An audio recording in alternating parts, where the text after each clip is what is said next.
Olá, hoje eu tenho o prazer de conversar com Caroline Day, uma brasileira que trocou as reações químicas por reações e transformações humanas. É isso mesmo. Ela deixou a engenharia química, uma carreira já consolidada, para se dedicar a um novo projeto de vida, o de inspirar outras mulheres a superarem o medo, os conflitos internos e viver com autenticidade. Então, vamos lá, conhecer um pouco mais dessa jornada de transformação e coragem. Caroline, tudo bem? Tudo bem, muito obrigada pelo seu tempo. Pois é, então vamos lá. Saindo do campo da ciência para a ciência das almas. O que te motivou essa mudança tão grande assim de engenheira química para coaching de vida? Eu terminei a minha faculdade de engenharia química e fui trabalhar em uma fábrica que fazia medicina, fazia produtos bioquímicos. Eu saí da minha profissão para fazer coaching porque eu já tinha, quando eu vim para cá em 2001 com a minha família, só as malas e Deus. A gente não falava inglês. Então, quando a gente mudou, foi muito difícil. A gente passou por muitos medos. Mas, como a minha família era uma família muito regrada, e muito religiosa, eles queriam que a gente simplesmente fosse para a escola e fizesse tudo direitinho. Todo sonho americano eu consegui adquirir. Depois que eu consegui tudo isso, eu não sabia por onde mais caminhar. Eu nunca pensei qual é o meu caminho. O que a Caroline está querendo da vida. E foi aí que eu comecei. Comecei a ficar muito má comigo mesma. Eu comecei a me sentir muito ruim. A se cobrar. A me cobrar. E eu não sabia o que estava acontecendo. Então eu tive que procurar terapia e coaching para mim mesmo, para saber o porquê que eu estava tão dissatisfeita com a minha vida. No Brasil, antes da gente vir, eu era uma pessoa que era extremamente conectada com a sociedade. E no meu serviço eu achava que eu estava simplesmente fazendo tudo do mesmo jeito, aquela rotina de sempre. E eu comecei a encontrar livros e pessoas que me ajudaram a ver que existe um outro tipo de jeito de viver. E foi quando eu vi o Jay Shetty, que na verdade é um coaching agora. Ele é mais conhecido pelo podcast que ele tem, que chama On Purpose. Quando ele começou uma escola para certificar as pessoas para ser coaches, eu falei, eu também quero fazer. E aí eu fiz, completei e agora tenho o meu certificado de life coaching aqui. Daí eu comecei a minha vida como life coach. Parabéns! Obrigada. Eu acho que você entrou num processo de que muitos de nós entramos também. É aquela coisa de se perguntar, qual que é a minha missão de vida? Às vezes você entra por um caminho para ter aquele aprendizado, e você teve, que foi completamente diferente, para te despertar, você começou a ler, você teve um atendimento com um coach, aí você deu aquele boom, você descobriu, é isso que eu quero. É por isso que você demonstra tanta paixão assim, quando você fala. Sócrates já dizia, né, desde a antiguidade, ele já trabalhava também nessa questão do autoconhecimento da alma. Conheça-te a ti mesmo, que é basicamente o nosso, assim, né? Se você se conhece a si mesmo, você consegue modificar algo que não está correto dentro de você. Mas uma pergunta assim bem pactual, porque tem muitas pessoas que confundem, não estão tão certas. Qual que é a diferença entre fazer um coaching ou fazer uma terapia com um psicólogo, por exemplo? Nossa, muito boa pergunta. E eu acho que realmente é importante as pessoas saberem a diferença, porque às vezes a gente fala que é coaching e a pessoa acha que pode fazer terapia com coaches. E não é a verdade, né? A verdade é, terapia, normalmente a pessoa vai para uma escola, normalmente tem um PhD específico em qual tipo de terapia que ela vai honrar. E quando ela forma nessa parte da terapia que ela vai entrar, como você disse, uma psicóloga, por exemplo, ela vai olhar traumas, disease, disorders que as pessoas têm e vai diagnosticar. Ela tem a habilidade de diagnosticar o cliente. Os coaches não têm essa habilidade. Inclusive, eles não precisam de um estudo mais avançado de PhD. A coisa boa do coaching é que ele não vai procurar nem nada de errado em você. Na verdade, eu olho para os meus clientes Vai e ajudar a pessoa a se descobrir Exato. internamente o que está lá guardado. E eu O que esperei. ela Exato. deseja da vida. E eu esperei muito tempo. Eu comecei essa jornada em 2019 e estamos agora em 2025. E foi só esse ano que eu deixei a minha carreira de manager para poder fazer full-time coaching, trabalhar integral. Porque está dando certo, né? Você descobriu realmente, Exato, né, a sua proposta. Eu vi aqui no seu site que você trabalha muito com o público. Você se dirige especialmente a mulheres de 25 a 45 anos. Mas por que essa faixa etária? Esse grupo, digamos assim, está mais assim frágil, com mais conflitos? O porquê disso? Adorei a pergunta. Simplesmente porque dos 25 aos 45 é quando a mulher que tomou a vida de cuidar de outras pessoas, porque a gente tem, né, a cultura que sempre fala pra gente, a gente vai ser a mulher que vai cuidar da casa, que vai cuidar do marido, que vai cuidar dos filhos. Então a gente tende a sempre dar mais para as pessoas do que para nós. Então, entre os 25 e os 45 é o que a gente chama aqui de either quarter life crisis or a midlife crisis. Que é quando você tá na sua fase que agora você já formou, já talvez casou, talvez teve filho, mas é a hora que você começa a se perguntar, é isso mesmo? O que você falou mais cedo, qual é a minha missão? A minha missão realmente era só de casar e ter filho? A minha missão realmente era só de ser doutora? A minha missão era realmente só de ter essa profissão? Ou tem mais em mim? Então, essa é a fase que a pessoa está se perguntando.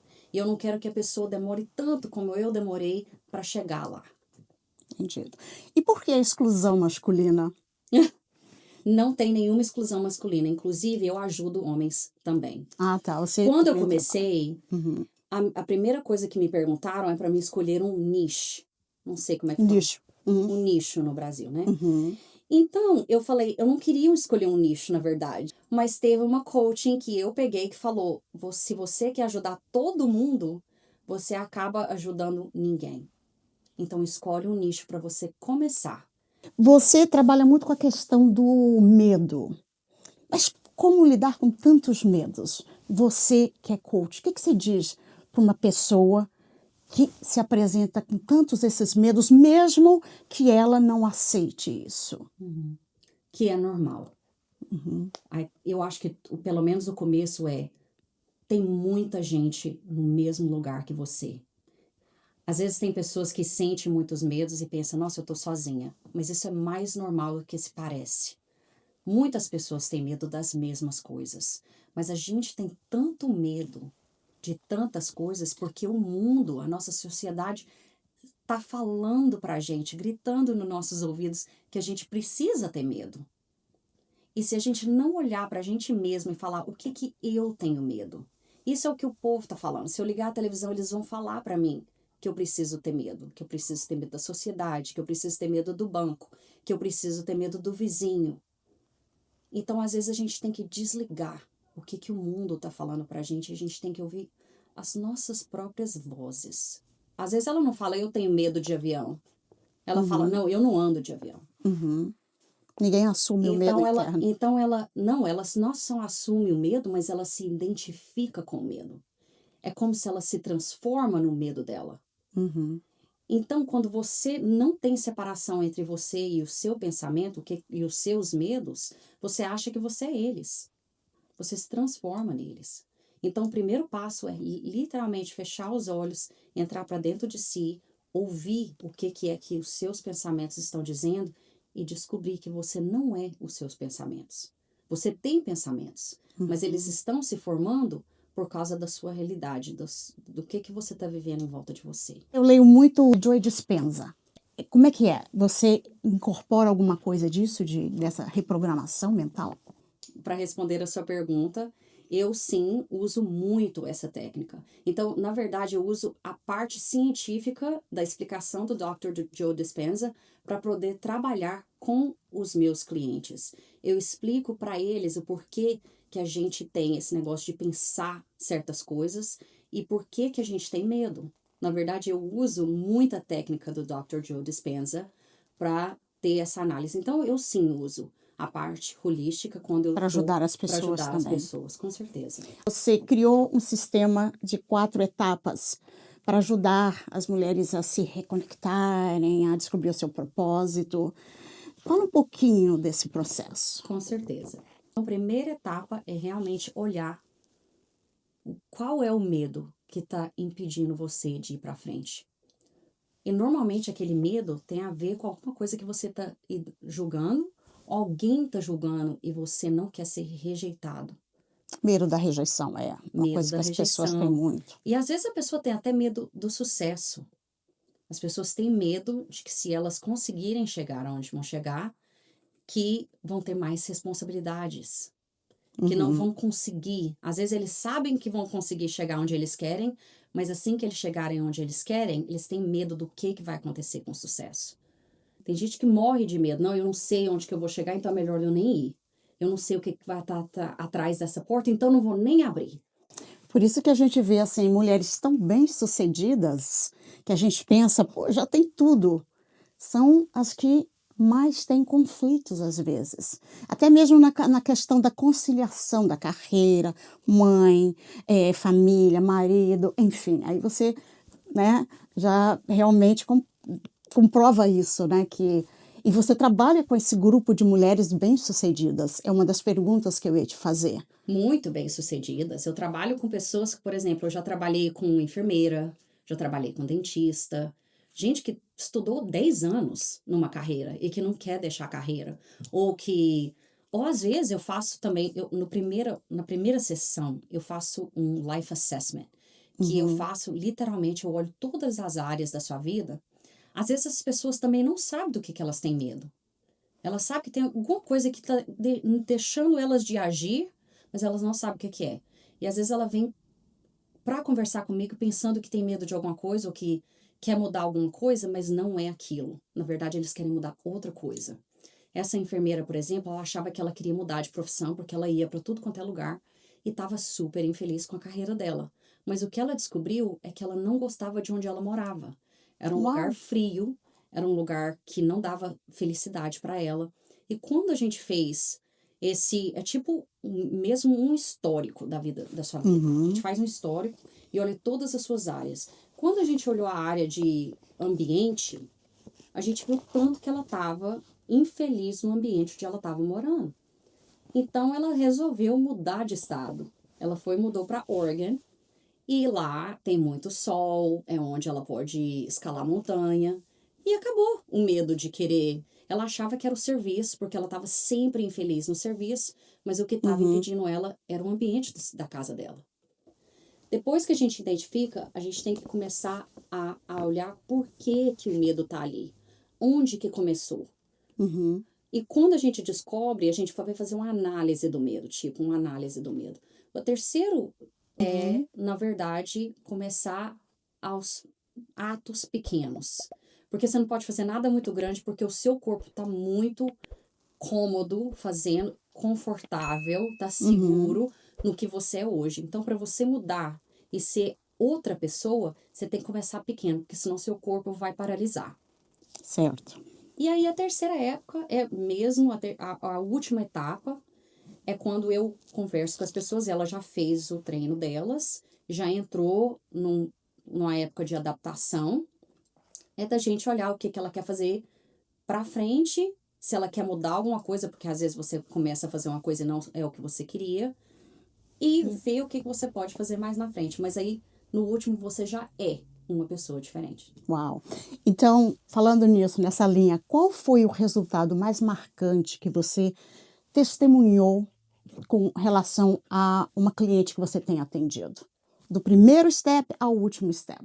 Eu acho que foi essa pessoa que Essa eu falei. enfermeira? Foi a enfermeira, com Uau! certeza. Ela tinha um problema muito grande, ela tinha uma relação muito estreita com a família, os pais eram separados, mas o pai Uhum. realmente se separou. E ela sentiu que ela mesma tinha que cuidar dela. Então, tudo que ela tinha que fazer tinha que ser muito, muito certinho. Então, para ela, mudar de lugar, mudar de estado, ia ser muito fora do certinho. Então, a gente resolveu escrever uma carta. A gente resolveu escrever uma carta pro medo dela. Uhum. E a carta foi maravilhosa. Isso é um aspecto holístico. Sobre os medos, como os medos ajudaram ela. Os Uhum. medos levaram ela para ser enfermeira, ajudaram ela na família dela no desencargo, sabe? No desenvolvimento da vida dela. Mas que ela não precisava daquele medo mais, que ele podia deixar ela, que era seguro para ela conseguir fazer outra coisa, que ela não precisava ser certinho o tempo inteiro, que era ok dela ter Uhum. a vida que ela queria. Para mim Que foi uma ótimo. das melhores transformações que eu já participei. E você puxa muito nesse assunto de ser autêntico. O que é ser autêntico? Você se considera autêntica? Sim. Eu acho que ser autêntico é simplesmente saber quem você é. Se a pessoa não sabe quem ela realmente é difícil ser autêntico. A gente tem que realmente ir para dentro de si e olhar e ser super honesto. Eu acho que essa é a parte mais difícil para certas pessoas, Certo. é ter total honestidade quando você perguntar para você mesma quem é você hoje. A pessoa saber aonde é que ela tá agora. Eu acho que isso é ser autêntico, é realmente saber falar sim para as coisas que você realmente quer, saber falar não pelas coisas que você não quer e ficar firme no que você E é escolhe. difícil as pessoas falarem não. Com certeza, é muito difícil. Uhum. Porque, especialmente se elas estão acostumadas a falar sim, você acaba treinando o seu corpo e a sua mente a falar sim. Então, quando você vai falar não, é mais difícil ainda. Com certeza. E qual conselho que você daria para uma pessoa que quer mudar, que recebe esse chamado de mudança, mas tem medo de dar o primeiro passo? Muita boa pergunta. Eu acho que o primeiro passo é escrever. Uau. Uhum. Senta em algum lugar com ninguém, dá o espaço para você mesmo a ser super honesta com você. Porque assim que você for honesta, se você escrever, eu não tô feliz, é isso que tá acontecendo, eu não queria estar onde eu tô agora, eu não gosto da minha relação, eu não gosto da minha carreira, eu não Uhum. gosto da onde eu tô vivendo, eu não gosto da minha situação financeira. A pessoa tem que ser totalmente honesta com ela. Eu acho que o primeiro passo é mostrar a honestidade para a própria pessoa. E aí, daí, quando ela escrever e ver que não é tão, que ela não vai morrer, porque na verdade o nosso corpo está sempre tentando sobreviver. É. E quando ela escreve, ela vai descobrir que não é tão ruim assim sair pro lado de fora. E o segundo passo é procurar alguém para ajudar.